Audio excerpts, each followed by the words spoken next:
If you're ever handling actual medieval manuscripts, don't let a page fall out of your book.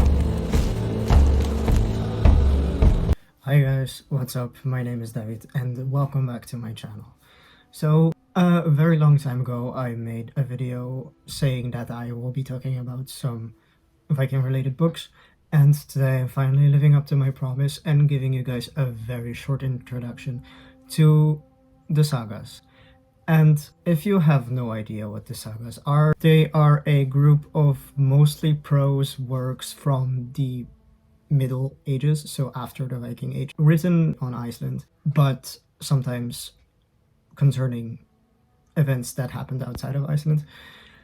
And they are used as sort of a written source on the Viking Age, which happens 200 to 400 years before the sagas were written down. So what I want to talk about today is how accurate the information provided in the sagas is and whether they can be used as a valid literary source on the Viking Age. So before we start, if you didn't know me, my name is David. I am a third-year student of Scandinavian Studies and have been accepted into the Master's Viking and Medieval Norse Studies. So I like researching, talking about Viking-related stuff. And the medieval Icelandic sagas are just something that you will come into contact with one way or another. And I know that there are some people who believe that they are a kind of historical account of the events that actually happened. And this is not really the case. And to understand that, the context in which the sagas were written is really crucial. So they were written after the conversion of Iceland, which happened around the year 1000 or 999, depending on how you count, and yet they still describe events of pre-Christian Iceland or Norway, for example. So of course they have been written from a Christian perspective, and while they are seen as source material for example, Old Norse religion, this is still written down from a Christian perspective. However, that does not mean they are completely inaccurate in that regard, because the conversion of Iceland was pretty much democratically decided at the Althingi. This position of Iceland in regards to their pre-Christian religion and Christianity made it possible to talk about these pre-Christian beliefs and write about them in a more open way than some other countries on the continent, which were converted earlier and with more force. So we do have to give them the benefit of the doubt that, you know, some aspects of Old Norse religion might actually have been accurate. And by the way, when I say religion, that is also a pretty much a Western Christian concept, and you really couldn't call this set of beliefs a religion, but it's easy to do so because then you can compare it to Christianity, which came after. Another thing in regards to accuracy of the sagas is whether they are actually describing historical events or not.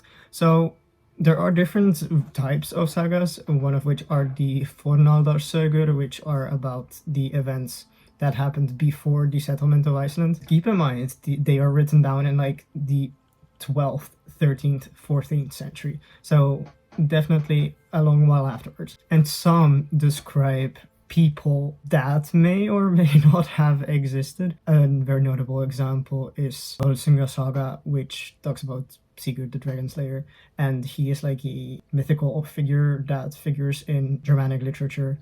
And did he exist? Did he not exist? It doesn't really matter. If people felt the need to write down and also before tell this story, which I will come to, then I think it's not really that important whether a material Sigurd Fafnisbani existed, but rather we can analyze how he is presented in sagas that are about him. But coming back to the oral transmission of these sagas, this is another thing, because it might seem impossible that these people in medieval Iceland remembered stories that were told way before them, but they were told. an oral culture, of course, cannot be proven because there is no written material, but generally scholars believe that stories like these were told and also contain some specific repetitive elements which make them easier to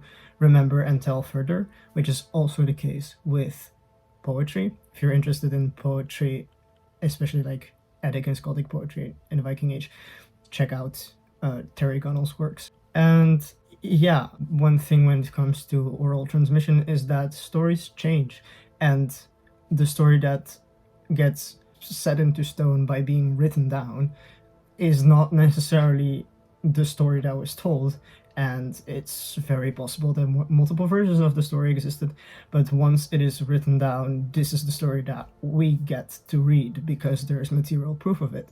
So sometimes there are a range of sagas that have the same characters but tell the story from a slightly different angle, and this is like perfectly normal because it's just different sides of the story. So overall, in conclusion, medieval Icelandic sagas are not a 100% trustworthy and accurate source on the Viking Age, and they need to be seen from the context that they were written down, but that does not mean that they are in any way not a valuable source for anything, because this context is actually very important. There are, for example, many biblical references and classical references in the Old Icelandic sagas, and knowing them, being aware of the cultural context between Iceland and the rest of Europe, is actually key to understanding what is written down. And for example, pointing out every single Christian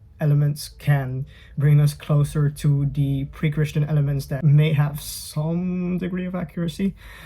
And then there's one other thing that I want to mention. I have all my sagas here, and I just want to show you guys an example because this is from my book series. So I have here Thidrek's Saga of Ben, and that's funny because he is like this old Germanic hero, and this is not a story that Icelanders created. It's not only about this Theodoric, it also talks about like Attila the Hun and about other continental European powers from the migration period. And this is actually one thing that gets underrepresented when it comes to popular knowledge about the sagas, is that many of the things written in Iceland in the medieval period are actually just like translations of existing continental works. Like we have Riddarasögur, which are basically just translations of chivalric literature, like the Song of Roland or Arthurian legends. And this actually shows the connection of Iceland with continental Europe again. So it's just it is not and has never been this like place in the middle of nowhere. It has always had connections with mainland Europe. And of course, once it became a Danish colony, that changed a little bit because of the trade monopoly and limited contacts, but still that still did not limit contacts with the entire outside world.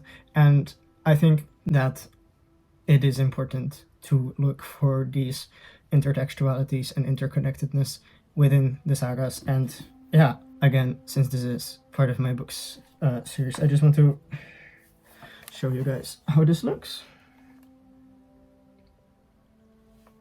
And yeah, this is, I think, a modern Icelandic rendition, but I also have just like English stuff. This is wow, they just lost a page.